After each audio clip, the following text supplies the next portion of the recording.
Welcome to my YouTube channel Modi Mechanical Engineering Tutorials. In this video, I would like to explaining in details onto a important terms involves into a casting process. So here that will be the fundamental knowledge that will be discussion onto the casting process. So let us start with the different terms that will be help for understanding the different other theories. So starting with a mold box, or you can say flask. So basically it is a metallic frame used for making and holding a sand mold. So for that, just you can see the figure. In the case of the casting process, the first term, and that will be known as a mold box, or you can say flask. So basically that will be dividing into two categories. The upper part that will be known as a cope. So that cope which will be fixed with a cope flask, and lower part that will be drag. So drag, it will be connected with a drag flask, and into that mold box there will be the some different terminologies we will discussing on to later. But just you can see pouring basin, sprue, runner, gat, castings, set the cores, if the core print is being required, so core prints.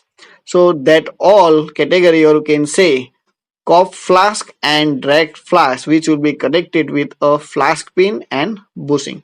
So that whole the assembly of cope and drag, that will be known as a mold box. Then next, so the mold box which will be two types. The upper part that will be known as a cope, and a lower part that will be called to be a drag.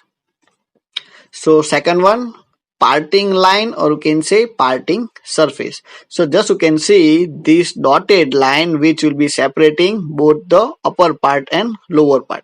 So onto the upper part that will be the cope, and lower part that will be the drag. So this parting line that will be, you can say that in simple way, it will be a separating line of cope and drag.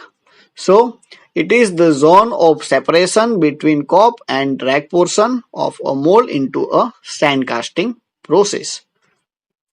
Then sprue. So just you can see the sprue, that one. So after the pouring basin, it will be connected with the sprue. So sprue is nothing but it will be a vertical passage through which the molten metal it will be entering into the gat. Set initially that will be the pouring basin. So all the molten form of the metal that will be collecting into the pouring basin, and this vertical sections, or you can say vertical passage, so that will be providing the passage for filling of a cavity. So starting vertical passage that will be known to be a sprue.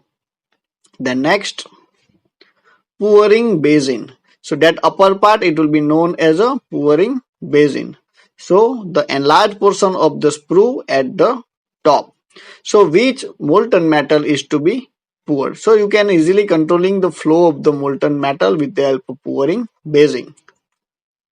Then gat, or you can say ingot system. So after the sprue, it will be connected with the runner and gatting system, or you can say ingot. So just you can see it is a short passage way which carries the molten metal from runner sprue into the mold cavity.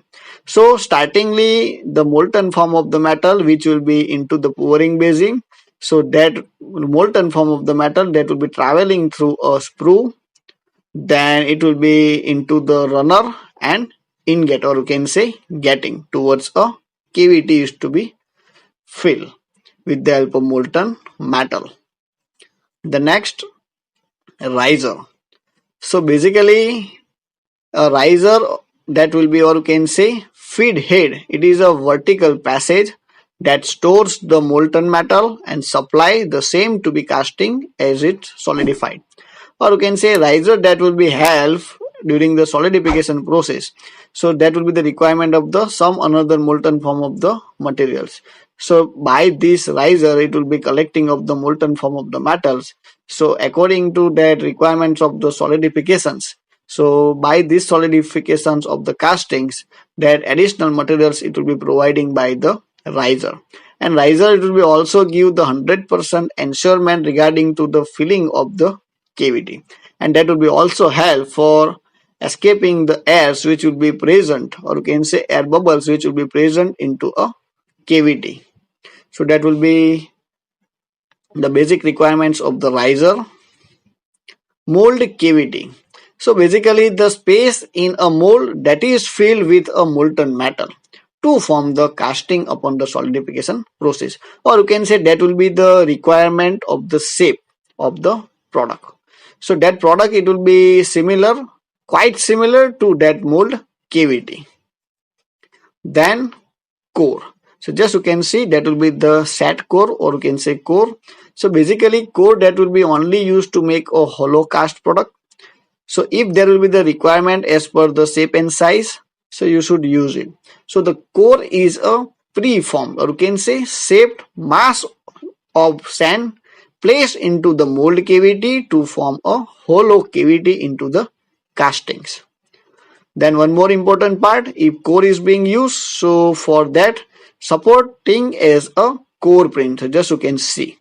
So that will be the core print. So how it will be helpful to us? It is a projections attached to the pattern to help the support and correct locations of the core during the casting process.